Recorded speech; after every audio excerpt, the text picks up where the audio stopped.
And let's get Globex high and low in.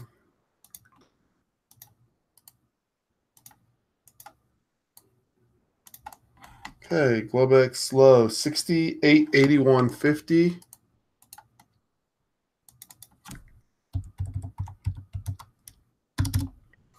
And Globex high came in at 69.2350.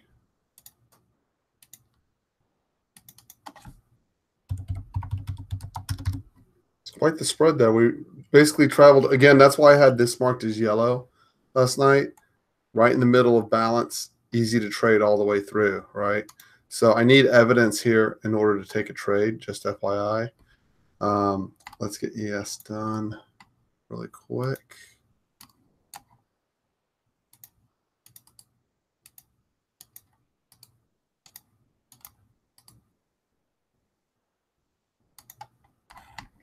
$27.17 1/4. I have his current Globex low. Apparently they're going to try and break that here.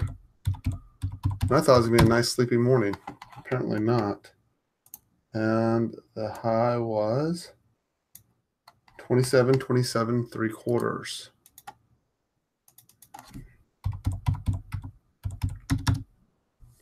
Okay, there we are. So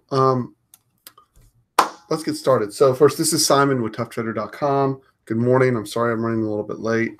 I actually expected it to be pretty quiet this morning, so my expectations were incorrect. Let's get a second. I'll have this up for you really quick. Desktop.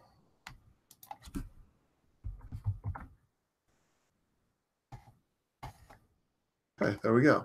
So past performance is not indicative of future results. This is for educational purposes only, right? I'm sharing my trade plan with you in hopes that it makes you a better trader. However, realize I do take losses along with my wins. It's not all magical. There is risk. Make sure you have a risk trading plan in place. Don't bury yourself in your trading, right? Take a pause if you're losing money. Make sure you actually have an edge and an ability to execute that edge, right? Which is not the same thing. Some people cannot execute certain edges. It just doesn't align with their mentality, right? And remember, the market's constantly open. The only thing that would keep you from taking advantage of the opportunities it presents is if you allow yourself to get blown up. Don't do it. So that's my 2 cents on that. Let's roll. Okay, so if we'll look, we were in perfect balance. It's rare to get perfect balance, but that was perfect sideways balance day. And if you'll notice, every little edge, see how we just punched a little new high, another little new low. We come up, we punch up above the last swing high, we punch down to the next swing low. Each time we make a little new low and it comes back the other way. If you need to know how balance works, just take a big fat picture of 320. That is your balance day right there. Now, before we get started today, today is Fed day. We have a new Fed chair and we have volatilities higher than it's been in a long time. Certainly it's the highest since the last Fed meeting. Okay, I have no idea what to expect, but I know in those first 15 minutes after the Fed, you can expect, or would not be shocking to see, rips of 15 to 20 points to the upside and 15 to 20 points to the downside. And I'm talking about ES, not NQ. NQ, even wider, right?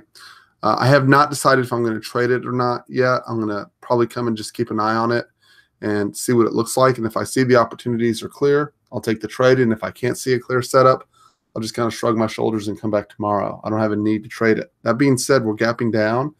And so I want to go look at where the opportunities are going to lie for the open. So let's go look at the profile really quick and lay out the key locations. So let's spread this out a bit. Actually, let's not, because I'm going to need that space in just a minute for the algo. Okay.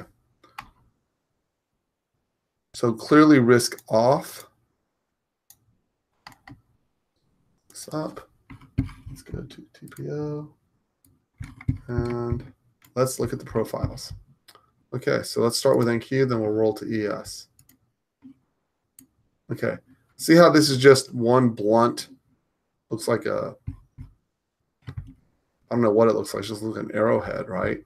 So basically the middle of this, okay, that's why it gets passed through in the middle of the night. There was no distribution above or below. It's just all concentrated. Perfect balance day. We were filling in the holes from here and here and we came to resistance right at the top of this hole is what held up, which is what held up the day, right? So you still have overhead resistance. Basically, let's erase this line. My expectation would be that this holds still the first time in until we get all the way until we re-auction this whole 18 to 32 area. That is resistance. The auction is complete going back to Monday at 69.55 and a quarter. What does that mean? That means when I get up here, what I would like to see is I would like to see market trade up above, establish above, then push back below. And then on that backside push, I would look for a push back to the mid, and if possible, all the way back down. Okay. So again, what you'll usually see is you'll see a push up into that area, and you'll see a weaker rotation down off the initial touch. But the strongest rotations tend to come after they attempt to establish above, fail, get back below, and push lower. So that's what I hunt because I like the bigger trade if I can get it. Okay. On the downside, all of this is well auctioned. Right now we're trading at 68.83. Okay, this is the point of control, the TPO, and the volume point of control were already tested. That makes yesterday, that even though it wasn't officially tagged, it came pretty darn close to being tagged. And so this would be a weaker support area than I would normally expect. Okay, so I just need evidence to take it here. It's just not an automatic for me, right? This is the last anomaly in the profile. It is an anomaly, right? So I would actually, instead of leaning on the 68.56, I would actually look for a trade closer to the 68.43 and see if we can't push below, get back above, and maybe push back to test back on the 68.98. So I'm going to draw that again so you'll have an idea of what I want to translate my words into visual, right? So if we come down, I would expect this to get an attempt, but probably break. It's my guess, but would be my guess. Come down here, establish below, get back above, right, for maybe a push back into 68.98, right? Of course, the market will do whatever it wants to do. This is just a pattern that I'm potentially looking for to see if it'll set up. And particularly, I need it to set up in the algo as well.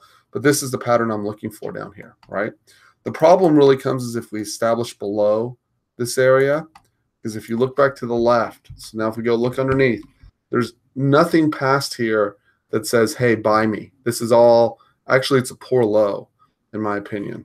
So if you come back and look to the left, if we squinch this up a little bit, wrong way still, here we go. Okay. So if you look back to the left, you pull this down, we get a big fat white line underneath Monday's low. Okay, so first of all, at Monday's low, people are going to attempt for a double bottom, right? No question about it in my mind. Someone will attempt. So you probably have some type of counter rotation come off at 68.18. But I'm interested in what's underneath there. So let's go look.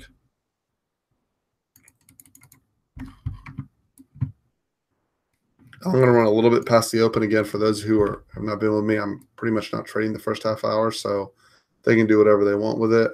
I just want to see. Okay, I'm having a hard time with this, but I'll get it fixed. 68.18. Let's go to the left. There we are. Okay. If we look through here, this TPO and this volume point of control have already been tested. They were tested back on the 5th. Okay. So while some may argue, here I'll fix this profile. There we go. So what has not been tested in that area is this right here. 67.98 is the bottom of this anomaly. And if we can trade down to that 67.98 or close to it, preferably get underneath, push back above, that would complete the auction down. But you got to understand, this is not as strong as a support area. It's an area of interest as opposed to a support area. It's a potential support area, but it's not a place that I would point to the chart and go, hey, we definitely reverse here, right? As a matter of fact, where I would say is if I was going to lay something on the line, this is where I would look, right? And so what does that end up being? That ends up being this hole right here. I would say I really expect a response out of 67.41 to 67.31. I'm looking for a potential reversal area at 67.98, right? And additionally, right in here, this also makes sense, starting at 67.67. And really, so if you have a bigger term picture, right, this profile gets repaired right in here, starting from 67.67 all the way down to 67.30. So how do you address that? The most conservative traders are the traders who don't want to get run over. You're waiting for clear patterns to come in, which I call, when the room sets them up, right? But you're going to look to get as close to that 67.30 to establish, because your anomaly ends. So there's one last anomaly right here. The chart's repaired at 67.18. So you're going to wait to get as close to that 67.30, 67.18 as you possibly can. However, you are likely to get multiple responses out of this area, because what does the market want to do? It wants to come back and test this area where it was relatively poorly auctioned, that the profile is damaged, if you will. And so that's what it's trying to do through here is come back in and repair this area if we can get down here, right? So I would have from 67.67 to 67.18, two important parts. I would not be shorting down here. This is way in the hole, right? I'd expect responses out of here. And I'm looking for patterns that are going to give me big U-turns out of here. If I'm an options trader or a swing trader, I'm focusing on that whole area to establish a long to push back up out of that location. I am cautious at the point of control, even though the TPO point of control is still naked. I am cautious there on that little L period. I'm still cautious. I'd rather it push down into this area and give me the reversal. I'm pretty sure if we push all the way down here, we will see the algo will trigger us long. Anyways, I'm not overly worried about it. That's my 2 cents on NQ. Obviously, you've got to get above value area high, but value area high really doesn't matter that much today. It's really this hole needs to be tested yet again, gotten through, and then past 69.55 to get any upside rotation. We're just not ready to push up yet. And really, when you also look at this from the last perspective, this is approximately a 50-60 retrace here. Where is my retrace tool? Here we go.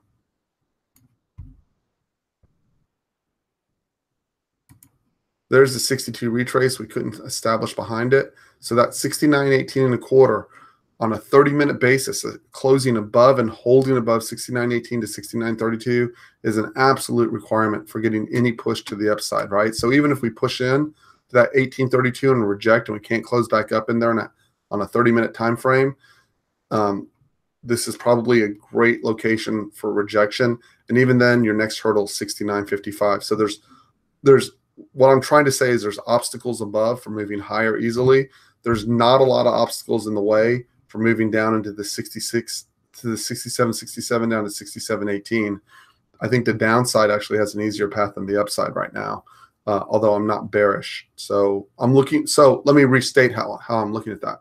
I think it would be easy for the market to move down. I'm looking for longs lower for pushes back up, because ultimately we're still in a bull market, right? It's just from a chart perspective, this is pretty damaged up here, and we couldn't establish above yesterday when it was relatively easy to do so. And what would change my mind about that is if we could hold above 69.18, I would then expect a rejection out of 69.55. But essentially, if we can hold above 69.18, that would start us on a push back up.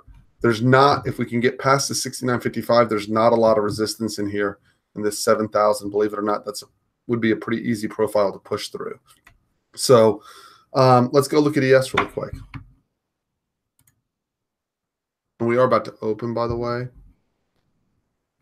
and I will be late. So again, understand for those that are new in the room or don't follow me every day, the algorithm that I have is going to set ultimately in trade locations what's going to set me up to look for getting above my last best seller, looking for tick divergence into the lows, having the algo trigger me into a long, which if you're in the room, you know how that pattern picks up, right?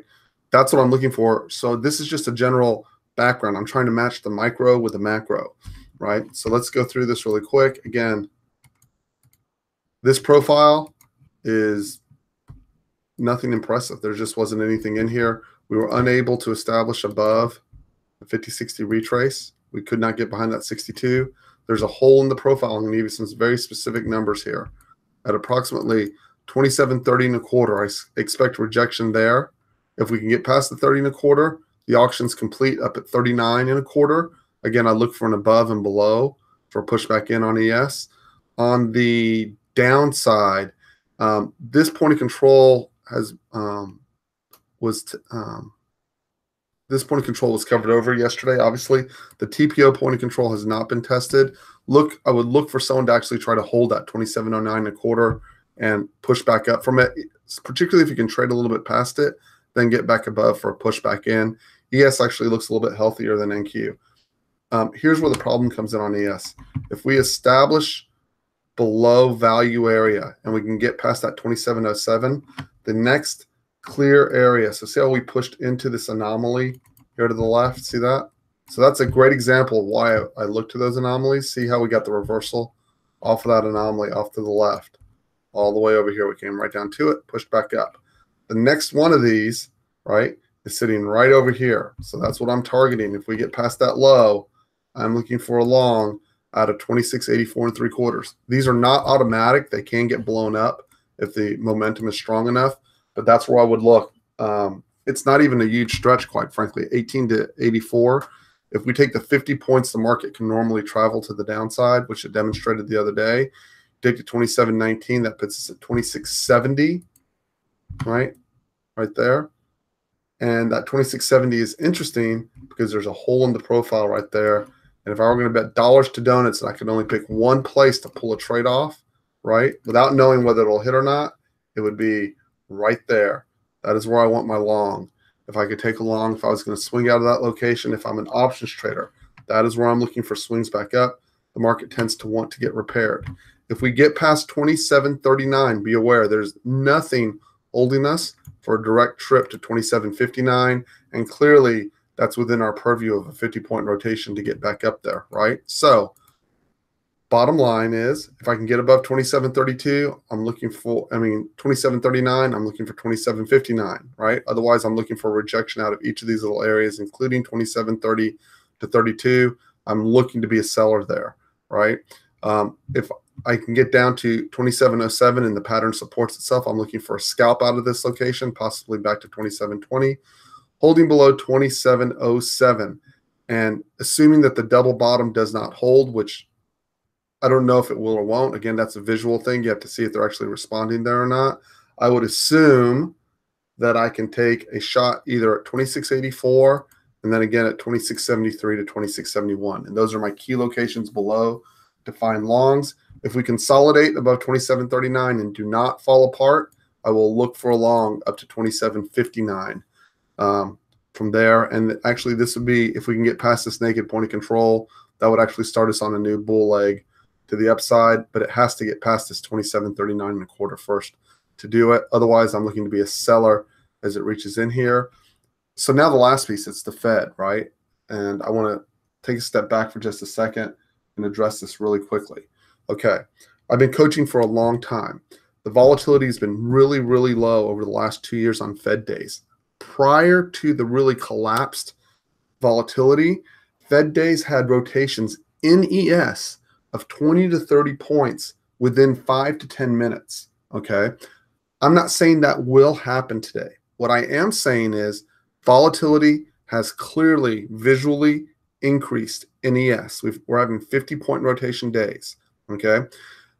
You can do a lot of damage if you are not a very cool customer and know exactly where you want to trade in a very, very fast market, right? And what I find is that these markets on guys that have small trading accounts brings out the gamblers in them, and they want to grab it because they think they can get a 20 or 30-point rotation back. My experience has been that 3 out of 10 can do that successfully, and 7 out of 10 blow the crap out of their trading accounts, and they blow it out so badly that the losses are so bad on that one day that they tend to go, I have to work for a month to recover the loss from the day. That is not good R to R risk reward. I know it looks easy. Make sure you really actually know what the hell you're doing if you're going to trade during the Fed, particularly that first 15 to 30 minutes afterwards. Stops get run. It's thin. Market makers step away because they want to see which way OTF, which is other time frames, step in, and which way they're going to push that market, okay? So odds are I'm wrong about that, and it's a very gentle, hey, we're just going to go one direction kind of thing because I've been wrong, but it's worth noting volatility has increased.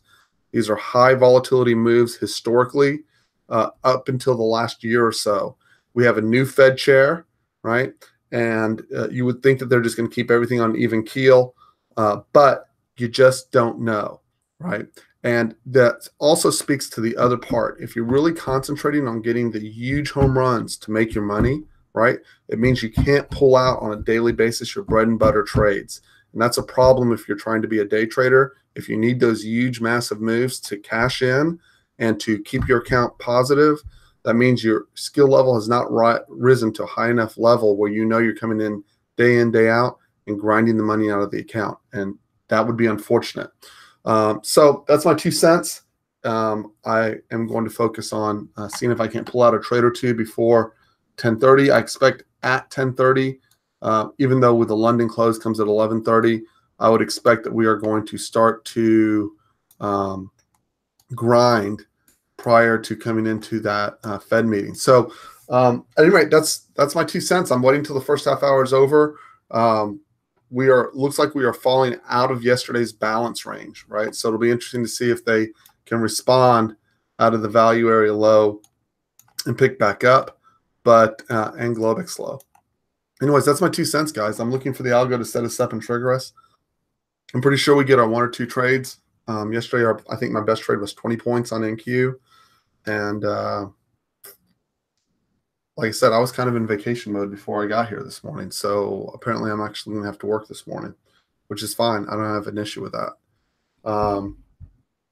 So let's get our thinking hats on and see where the market presents us with opportunities. Anyways, guys, thank you for joining us on YouTube. We should get balance in front of the Fed, but we'll see. I don't know what's driving the market down. I don't know what's driving NQ down specifically, or is this just a continuation of Facebook and tariffs part 2? So we shall see.